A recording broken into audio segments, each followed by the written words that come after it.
Ассалаумағалейкум достар. Бүгін боксқа қайта ораламыз. Бейтербиев жекпе-жек аяқталғанда міне бір тәуліктей болып қалды. Шыны керек қолым енді босап, бұл жекпе-жекті тағы бір мәрте қайта қарап шығып, бір түйінге шешімге келіп отырып, маған жалпы бұл жекпе-жекке қатысты бір ой қалыптастырдым десек те болатын шығар. Артур Бейтербиев бүгіннен бастап жартылай салмақтағы абсолютті әлем чемпионы. Төрт белбеудің дәуірінде кездесетін өте бір сирек құбылыс, өте қиын жігіттерді келістіру, бірақ соңғы жылдары көбейіп барады. Теренс Кроуфорд болды, қазір кім есіме, Канело, төмен салмақта Александр Усик болды, екі салмақта да. Сондықтан бұл жалпы кәсіпқой бокста үлкен жетістік. Абсолютті чемпионды шынымен де әлем чемпион деуге болатын шығар, өйткені барлық титулдарды бір қол астында біріктіру бұл шынымен де үлкен еңбек. Сондықтан Артур Бейтербиев мырзаны бір құттықтап қояйық. Жалпы жекпе-жекке келетін болсақ, шынымды айтайын, мен бұлай тым жеңіл қараған сияқтымын бұл жекпе-жекке. Бұлай енді бұрыннан бері қарап жүрмін жекпе-жектен, бірақ бұл жекпе-жекке не екенін білмеймін, осындай бір көзқараста болдым. Бивол алады. Бұл жерде барлығы түсінікті. Бейтербиев, өткенде айттым ғой, Бейтербиев сол бұқа сияқты болады, ал Бивол Тореадордың рөлін ойнайды деп. Бірақ бұлай болмады. Бір қызығы, Бейтербиев тактикасын қатты өзгерткен жоқ, бірақ бұл жерде көп сондай бір менталды, психологиялық бір ойын болған сияқты менің ойымша. Өйткені Бейтербиевің болсын, Биволың болсын, өз-өздеріне ұқсамады. Екеуі де бұрын соңды бұндай қарсыласқа қарсы шықпаған рингке. Екеуінің де мансабындағы ең мықты қарсыласы Биволға Бейтербиев, Бейтербиевке Бивол. Сол бәлкім әсер еткен болу керек. Бірнеше өзгерістер байқадым. Бәлкім Бейтербиевтің, кешіңіздер, соңғы кездегі жарақаттар әсер етуі мүмкін, өйткені қала дегенмен жас 40-қа жақындап қалды. Соңғы кездер жарақат көп алатын болып алды. Және менің ойымша бұл боксшы ауыр, қиын жекпе-жектерде көбірек болған Биволға қарағанда. Яғни ресурсы тозып бара жатыр, былайша айтқанда. Спортшы ретінде ресурсы тозып бара жатыр. Жекпе-жек барысында не істеді? Мысалы, бұрын Бейтербиевтің бір жақсы амалы болатын, бұны жиі көретін мен жекпе-жектерінен байқалуыңыз болады. Бұған дейінгі бұлай ұзын жеп, осылай қолын созып кеп, осылай скачокпен жақындап кеп, ығыстырып пергілей бастайды. Бұл жолы Биволға қарсы ондай қимылдар жасалынған жоқ. Биволға қарсы сәл өзгеше тактика таңдаған, қысым көрсетті, бірақ байқасаңыздар бір дәлдік жетпеген сияқты, ауыр соққыларын көп жеткізе алмады. Және бұрынғы жекпе-жектермен салыстырғанда соққыларға көп күш салған жоқ. Сосын екеуі де кішкене сақтық танытып, жекпе-жектің екінші бөлігін күткен сияқты болып көрінді. Яғни экватордан ары қарай, 5-6-дан кейін ары қарай қызықтың бәрі сонда басталады деп күткен болу керек. Бейтербиевтің ең басты бір жақсы бір таңдаған тактикасы бұл сол қолмен, мына оң жақтан ұру, яғни бүйірден салу. Өйткені Биволды зерттеп алған, түсініп алды жекпе-жек басталған кезде, өйткені Бивол қолдарын тым жоғары ұстай бастады. Оған дейінгі жекпе-жектерінде байқаңыздар, Бивол ондай дүние жасамаған. Бивол қолдарын төмен ұстаған, осындай деңгейде ұстауы мүмкін еді. Кішкене еркінірек болды да, бұл жол кәдімгідей қатып қалған болды. Өйткені Бейтербиевтің ауыр соққыларына тым бір үлкен құрметпен қараған сияқты болып көрінді. Қой, мынамен қолды көтеріп ұстау керек, мынамен қолды жоғары ұстау керек. Біз сол базаға, школаға, мектепке қайтып ораламыз. Мен кезінде өзімде бокспен айналысқан, біздің барлығымызды қолды жоғары ұстап үйрететін. Тіпті мынандай бір шляпа деген жаттығулар болатын, қолыңды былай ұстауың керексің. Сондай бір өткенге бір қайтып оралайық, сол кезде еске салайық, сол әдістерді қайтарайық деген ой болған шығар. Қолдар тым жоғары ұстады, тиісінше бүйір ашық қалып жатты да. Сосын қорғанған кезде мына жақ қолдың сыртынан бүйтіп ашық қалып жатты. Сонда комбинациялар байқасаңыздар, сол қол бүйірден кетеді, екінші қол мынандай құлаштай ұрған, былай кішкене корявый боковой, былайша айтқанда, бірақ траекториясы күшті да, ауыр соққы. не мына жақтан келіп тиіп жатты. Жекпе-жек барысында ең бір нәтиже берген шабуылдар Бейтербиевтің орындауда осы шабуылдар, қайталап қарасаңыздар, көп нәтиже беріп жатты. Бивол ондай шабуылдарға бұрын жол бермейтін басқа қарсыластарға, бірақ бұл жолы көрдіңіздер ме, қарсыласының ауыр соққысын біліп толықтай бір ашыла алмаған сияқты болып көрінді. Сондай ойға келдім. Бейтербиевке де қатысты сол кейде бір тым былай ашық жақындап кеткен сияқты болып көрінді. Соны түсінбедім. Жоғарыда айттым ғой, ұзын бір джеб арқылы, өтірік бүйтіп жеңіл джеб арқылы жақындайтын, қолын созады да бүйтіп скачок жасап жақындап кетіп бірден артқы қолды қоса бастайтын, сондай әдеттері болатын. Сондай дүниені жасамаған таң қалдым. Яғни екеуі де бұрын соңды жасамайтын дүниелерді жасап кетті. Бейтербиевің де болсын, Биволдың да болсын. Қазір сол жекпе-жекті қарап отырған кезде қағазға түртіп отырған бір дүниелерім болды. Әдейі осы жерге қағазды да қойып қойдым. Сосын менің бір байқағаным, екеуі де сол бір үздік бабының шарықтаған шағында болмаған сияқты. Әсіресе бұл Бейтербиевке қатысты. Қалай дегенмен сол өткендегі жарақатының әсері бар сияқты. Тізе ғой. Бұл мобильділікке әсер етеді. Яғни ширақ қимылдай алмайсың бұрынғыдай. Сол әсер еткен сияқты. Жалпы Бивол стилін біраз өзгерткенін байқаған боласыздар, жекпе-жек барысында. Өйткені бір нақты бір стратегия таңдамаған сияқты болып көрінді.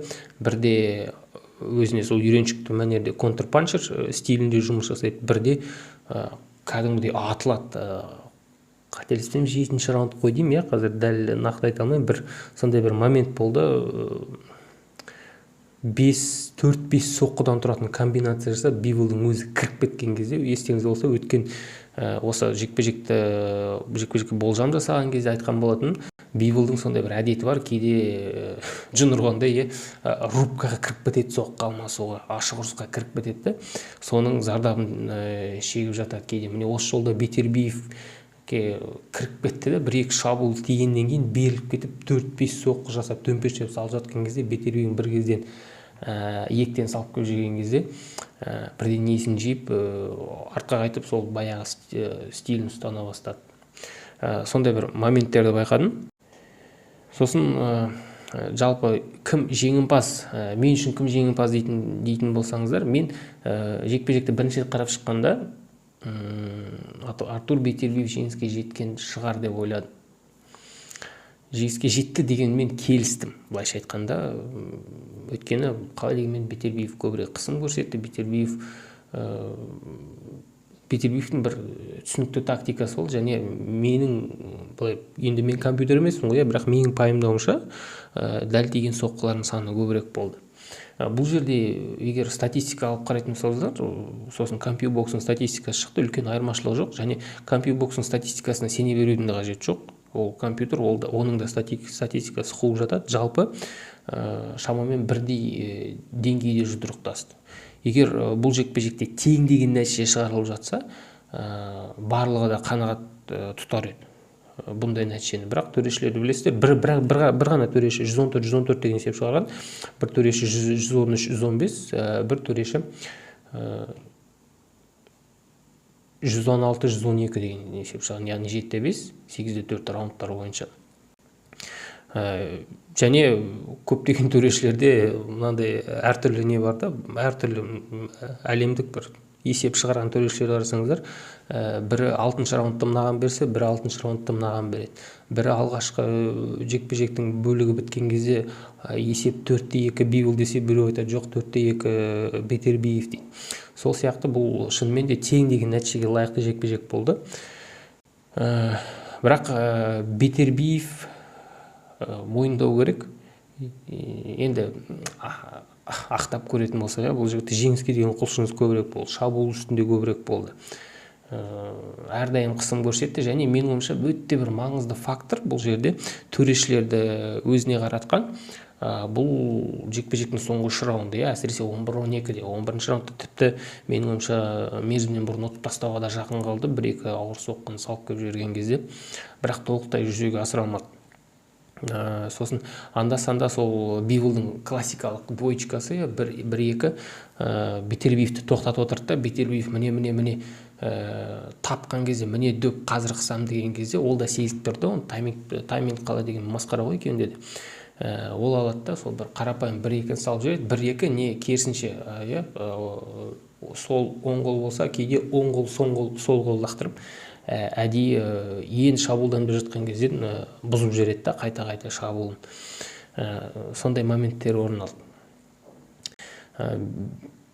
Соңғы раундтарға келетін болсақ, 11-12 Бетербиевтікі кейбір сәттерді байқасаңыздар кәдімгідей төбелесіп кетуге жақын қалды, бүйтіп қысып ұстап алып соққы салып атқанын да көрдік.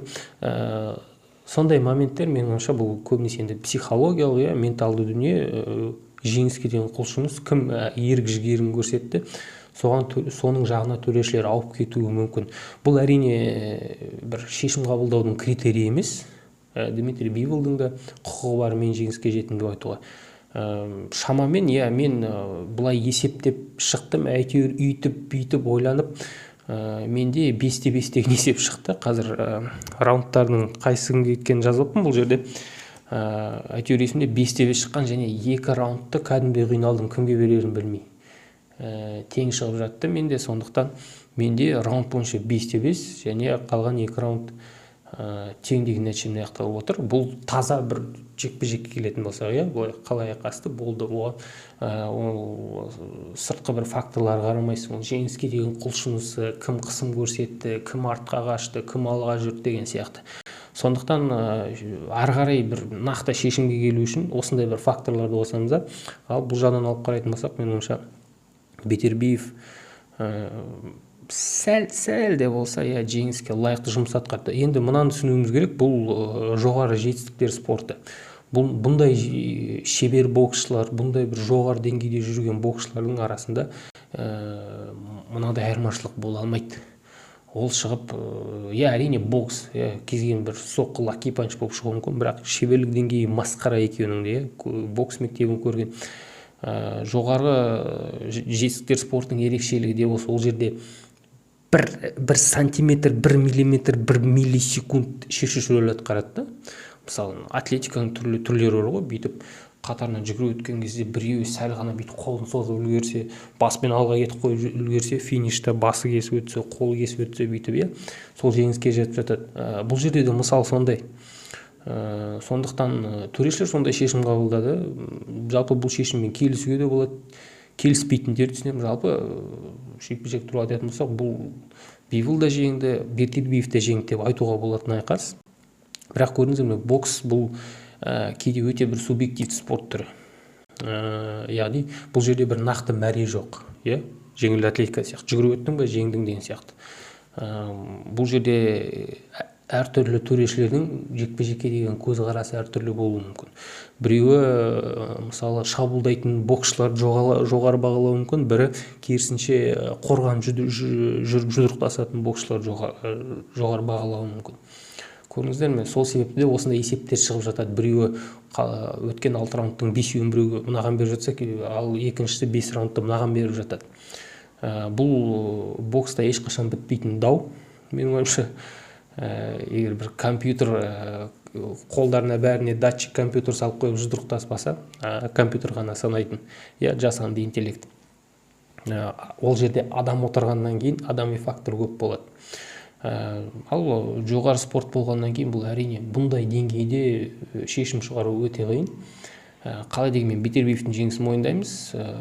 Мансабында алғаш рет кәсіпқой боксшы ретінде жекпе-жекті мерзімнен бұрын аяқтай алмады. Жалпы Бивол сияқты боксшылар арасы біраз қиыншылықтар көретін боксшы екенін көрдік. Әсіресе осы міне кеңес бокс мектебін көрген боксшылар көбінесе, мынандай былайша айтқанда игровиктер, Гвоздикте біраз қиыншылықтар тудырғалды, бірақ түбі Гвоздикті күшке салып бітірді ақыры саудасын Бетербиев.